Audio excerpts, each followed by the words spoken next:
On February 24, 1937, four convicts escaped from Falmouth jail.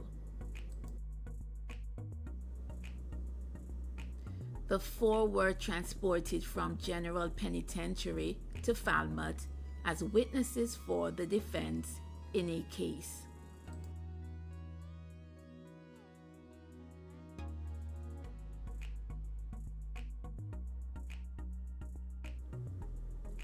They obtained a stapler and dug a hole 14 inches into the wall, as wide enough to allow them to pass through and escape.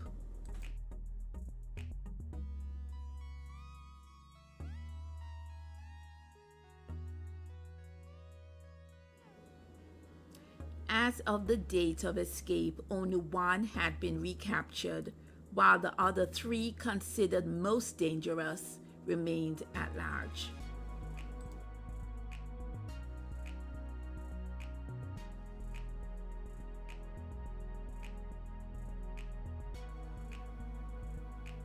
The escape brought anxiety and excitement in Falmouth, since residents believed the men were hiding in the bushes near to the town.